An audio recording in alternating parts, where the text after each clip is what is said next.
You know, we as humans, we tend to fall into routine. We like our routines. We like to keep them going exactly how they are. Like I have a morning routine, and I don't like it when it's interrupted. I know I get up a lot earlier than everybody else, and I like my alone time in the house.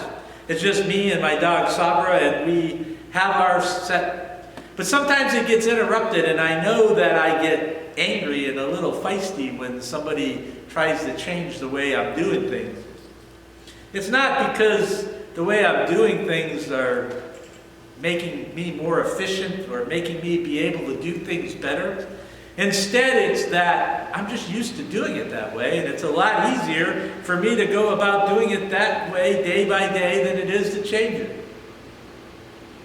You know, today's story is not a story about just Jesus getting angry. I mean, Jesus got angry, I get angry, you get angry, and it's okay to get angry, but if we just focus on that aspect, then we miss the point of the story. There's a lot more to that story than just Jesus getting angry and driving people out. It's a lot more to that story than the people that were in that area, which that area would have been the area of the Gentiles. It was the outside ring of the temple. It was more about those people doing whatever it was that they were doing. You see, Jesus knew what was going on in the temple. Jesus had been a faithful Jew all his life. This was not Jesus' first time to Jerusalem. Here we know John is saying that this was early in Jesus' ministry. It wasn't towards the end, because Jesus was in Jerusalem and then he's going to leave and things are going to happen in between. And we know that if it was the last time, he wouldn't have left Jerusalem. But I'm sure Jesus didn't walk in and said, "Oh my gosh, look at it. There's animals in here and there's money changers in here. I can't believe this," because Jesus knew those things were happening already. You see, even today, the way of the world invades itself into the way of the church. And that's what had happened there. We know that those people were there in order for the people to make sacrifices to God. But yet, they had turned this into a money-making event. And the people were just doing it probably because they didn't remember why they were doing it, just that it's been done all the time and I need to sacrifice a dove or a sheep or whatever, depending on how much money I had, because that's the way it says it should be done. You see, I think Jesus went to that temple that day for one purpose, and that was to throw out and overturn the routine. See, when we get caught up in routine, we forget why we're doing things. I know the Roman Catholic Church just changed their liturgy a few years ago, and it was because people had gotten so entrenched, so memorized all of that liturgy, that what they were praying, they have no idea why. And truthfully, I bet you a majority of us can say that when we do the Lord's Prayer, we're just saying the words. We're not thinking about what it means. Because it's routine. It's comfortable. It's where we want to be. Have you ever pushed autopilot on your life? And you go through the motions of your day without even thinking of why you're doing that? You know, you go to work, you finish your work, you come home, you watch TV, you lay on the couch, you cook supper, you eat supper, you watch the evening news, you go to sleep, you go to bed, you wake up, and you do it all over again. It becomes the status quo, the way things are supposed to be. You see, nothing seems to be right unless we do it that way, even though that way may be very boring. We lose the enthusiasm and the imagination of our day because of that routine.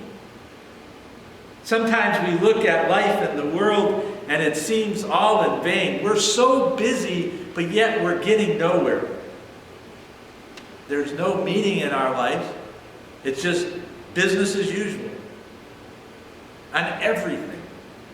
In our friendships, in our marriages, in our parenting, in our work, and in our church. We want things to be routine.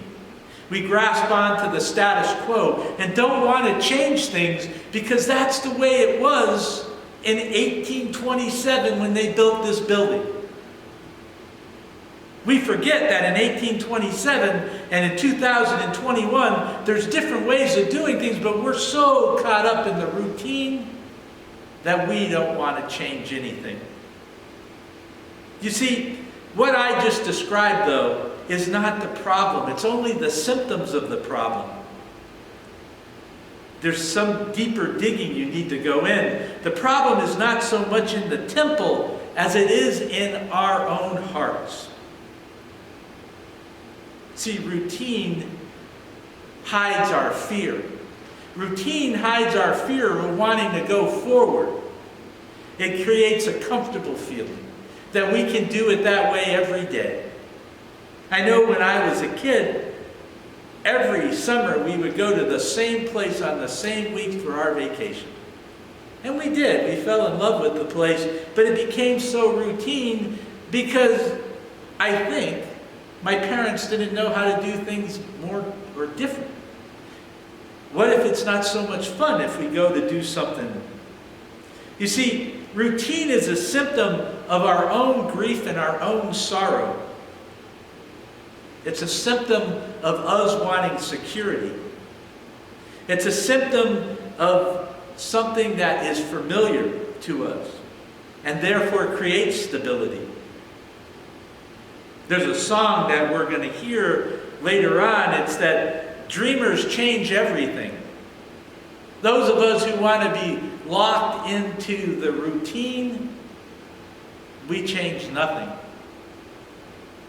Jesus, and you see it every week, was a revolutionary thinker. Jesus didn't go in there because those were bad people. He didn't turn those tables over because it was a bad way. He did it because it was business as usual. People weren't thinking.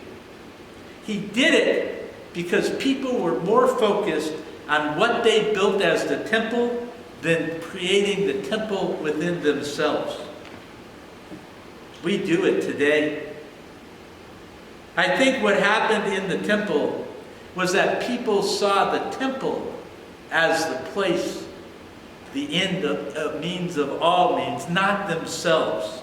They had forgotten that God was more interested in them than in that building. They had created a building where the Holy of Holies is where God resided, even though God resided in their hearts. You see, when we forget that we're the temple, that God wants and loves us, then our relationship with God, the intimacy we have with God, is lost. Our priorities get rearranged. Making a living replaces living a life. Life becomes a marketplace rather than a place for meeting God. And it becomes routine. See, Jesus was overturning and driving out of the temple the way it was. People had forgotten where they needed to be. We see it in John's Gospel. And this is strange. We went from Mark to John. We're going to go back to Mark again later on. But in John, the Word became flesh. Water became wine. And now the temple gets cleansed. You see, throughout the rest of John's Gospel, Jesus is going to be interrupting the routine. He's going to be changing it to a vision of the future. Think about it. In John's Gospel, Jesus meets up with the lady, the Samaritan at the well. The lady who had all these husbands, right? It wasn't that she was a bad person. It was more that it was dangerous for a woman to live without a husband. So when the first husband died, she went and found another one. And that routine became that she needed to belong to a man in order to fulfill her life. And Jesus was saying, that's not the way it needs to be. But it was easier for her to live that way. Think about it. The man in John who was crippled, that they lowered down and then he was, that he brought to the pool of water, and that he would be healed by himself first. And then Jesus said, pick up your mat and walk away. And he did. Jesus broke the routine of that paralytic. And then there's Lazarus in John, who died. And Jesus comes to the tomb and says, hey, Lazarus, get up and come on out. And they did, and he says, unbind him. Because they were so entrenched in the routine of living and dying, and that dying ended all, that Jesus had to change that and said, unbind him and move forward. And don't forget about the 5,000 people that Jesus fed with just a couple fish and 5 loaves. We do that today. We have hungry people. We don't know where we're going to get the food, but we get the food every week and we give it to them, and it's God giving us that food. Yeah, we pick it up at the food bank of Western Massachusetts, but it's God providing that so that we can feed our neighbors. You see, over and over again, Jesus interrupts the routine. It's kind of like when we support our church. We become so entrenched in supporting the physical building that the giving that we do is not a spiritual practice. It's almost like paying rent. We should be giving not because we're going to get something back from it, but because that's what God called us to do, to give part of what we get. You see, when they fed those 5,000 with 2 fish and 5 loaves, there were 12 baskets left over. Our vision is that if we spend the money, we won't have the money. Our vision should be out of the routine, that if we spend the money, we're going to move forward. If we spend the money, we're going to be doing what God did. You see, the Word became flesh, so that the temple wasn't stones, but was our human body. Jesus, throughout the gospel, and especially on Good Friday, Holy Saturday, Easter Sunday, interrupts the routine. There's still people in this gospel writing that are probably lame. There's still people in these gospel writings that probably still have leprosy.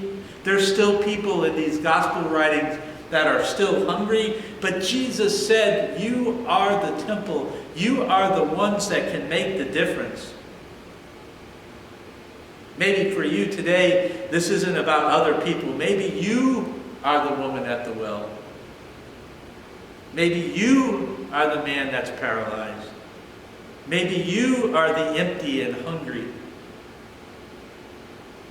But maybe routine just needs to be interrupted to make your life more imaginative, more thrilling, a better place to be. Because you see, regardless of who we are and what we've done or left undone, or how we see our life, we are temples of God.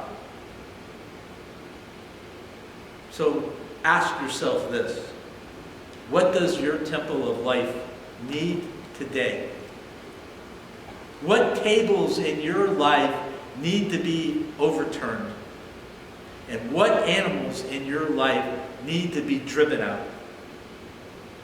See, I'm not asking about what needs to happen so that you can be holy, or that you can be a temple, or that you can get into heaven. You see, you already are the temple. You already have been promised that portion to go to heaven. Jesus doesn't make us into something that we are not, but he calls us back to who we are. He calls us to get out of the routine. Amen.